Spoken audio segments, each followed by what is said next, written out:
मंत्री गिरीश महाजन माझ्यासोबत आहेत। त्यांनी मायमरमध्ये जे रुग्ण उपचार घेत आहेत त्यांची भेट घेतलेली आहे। साहेब, काय परिस्थिती आहे रुग्णांची आणि काय डॉक्टरांकडून सांगितलं जातं? नाही, जे आता जवळपास 35-36 रुग्ण हे उपचारासाठी वेगवेगळ्या हॉस्पिटलमध्ये दाखल आहेत। मी सगळ्या हॉस्पिटलला जाऊन आलेलो आहे। सगळ्यांचं मी भेट दिलेली आहे, त्यांच्या नातेवाईकांना भेटलो आहे। तशी तब्येत सगळ्यांची चांगली आहे।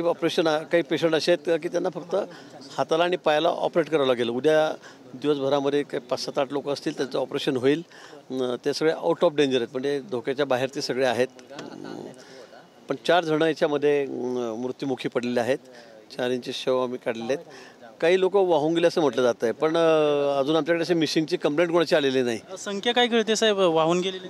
नाही, मला नाही वाटत, कारण अनेक लोकांना गावकऱ्यांनी त्या ठिकाणी वाचवलं होतं। पण आमच्याकडे जोपर्यंत काही तक्रार येत नाही किंवा आमचा नातेवाईक सापडत नाही, आमचा मित्र सापडत नाही, आमच्याबरोबर होता वाहून गेला, तोपर्यंत आम्हाला काही तसं सांगता येणार नाही। तसं आमची NDRFची टीम आहे, ती सकाळी नदीकाठाने थोडीशी तपासणी करेल। पुढे एक बंधारा आहे 300-400 मीटरवर, त्या बंधाऱ्याचं जाऊन आम्ही त्या ठिकाणी रात्र असल्यामुळे तर बघता येत नाही।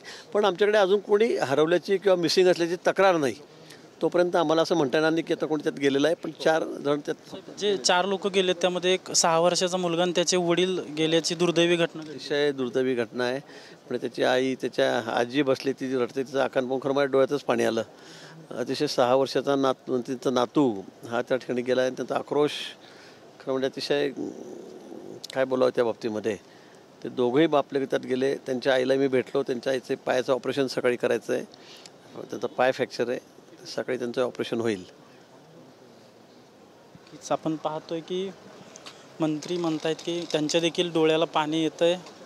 6 वर्षाचा मुलगा आणि त्याचे वडील यामध्ये गेलेले आहेत। त्याची आई देखील गंभीर जखमी आहे आणि त्या मुलाच्या आईच्या पायाचं ऑपरेशन सकाळी करण्यात येईल अशी माहिती दिली जाते। तर बचाव कार्य जे आहे ते उद्या देखील सुरू राहील आणि शोधकार्य देखील सुरू राहील, अशा प्रकारची माहिती मंत्री गिरीश महाजन यांच्याकडून देण्यात येते।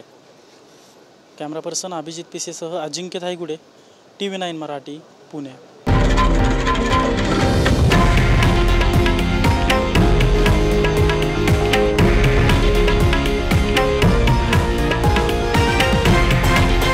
हे आहे देशातील नंबर 1 न्यूज नेटवर्क आणि आपण पाहत आहात TV9 मराठी, एकमेव।